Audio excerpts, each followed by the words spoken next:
Hi everyone, this is Rachel with Kent County Veteran Services. I'm here today with Sarah, who is the new counselor for Arbor Circle with their Psychoeducational group. They deal with veterans who have substance use disorders. Hey Sarah, thanks for jumping on Zoom with me today. No problem. Thanks for having me. Yeah, I am here to kind of answer some of the questions that we've received as we keep rolling out these new wellness programs. So could you tell me a little bit about your program? I'm with Arbor Circle. We're focused on veterans, specifically veterans with substance use disorder.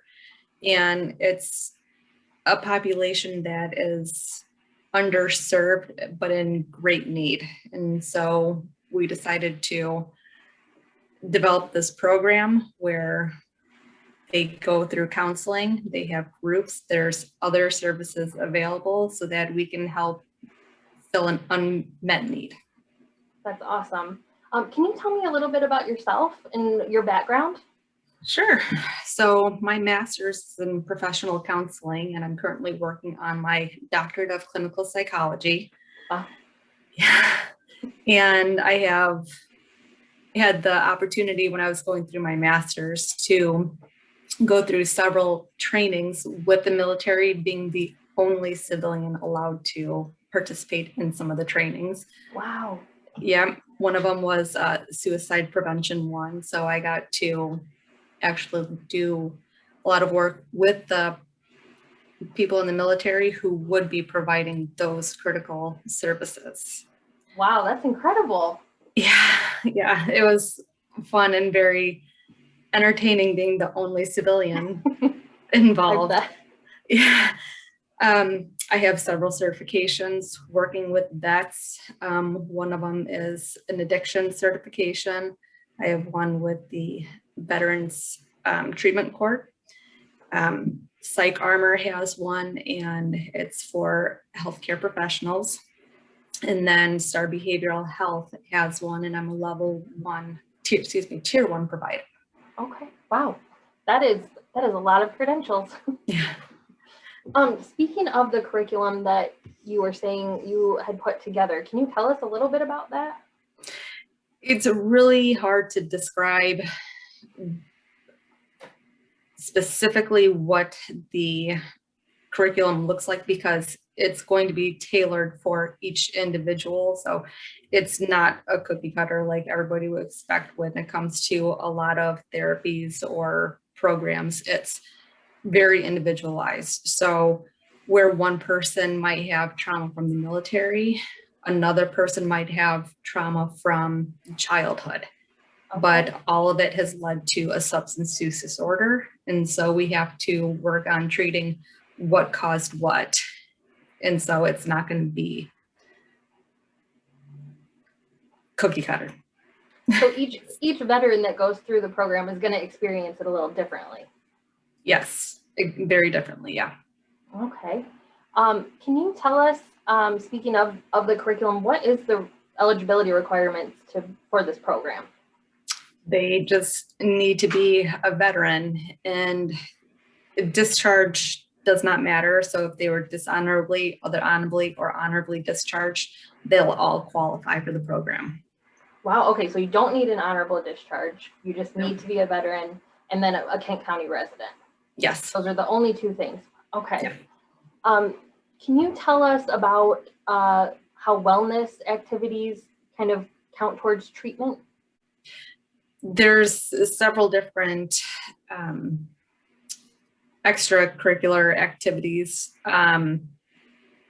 but they all contribute to the curriculum in that the treatment has to be mind, body, and spirit. And so treating everybody holistically. So the art therapy, the storytelling, the music therapy, the equine therapy, those are all going to be included in the treatment if it's right for that person. And yoga, especially the trauma-informed yoga, that really helps with the mind-body connection that is affected not only with trauma, but also substance use disorders. Okay, so if veterans go on to KentCountyVeteranServices.com, we have that events calendar.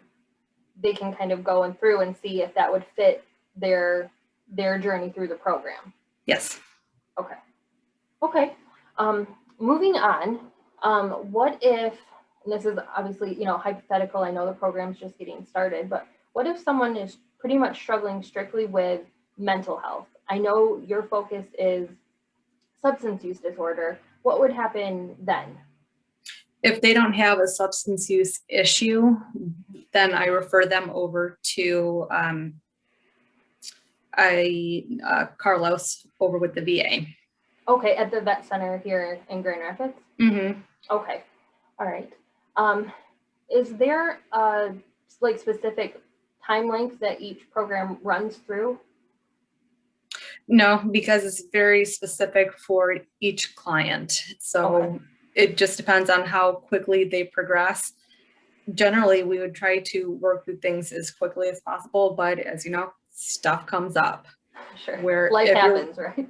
Yeah, life happens, but also if you're working on something, so it could trigger something from the past. And so we'd have to go back and work on stuff from the past. And so it could be, I don't want to say the old military phrase of hurry up and wait, but okay, well, we have this immediate need. Now we need to go back and clear it up. And so it could add on an extra session or so. So your goal isn't to get someone through the treatment as quickly as possible. It's to get through everything that their individual needs are. Yeah, absolutely not getting people through as quickly as possible, because that does them a disservice and it could cause harm. And no, we can't do that. Okay. Well, since we've kind of gone through what the program has to offer, even though it is an individual, needs basis, how does someone get into the program? Is there a referral process, or how do they get in touch? Vet center, the Kent County Vet Services Center, they have a coordinator. He'll send referrals over to me. Oh, you're talking about Nelson, right? From our office. Nelson. He can send it over to you, right? Yep. Okay. I've had referrals come in right from Arbor Circle. Okay. And I've also had referrals from probation officers. So you work with probation officers as well as having Nelson or even referrals from Arbor Circle. That's right? Yes. Yep. Okay, great. Well, I think that's all of my questions for now anyway.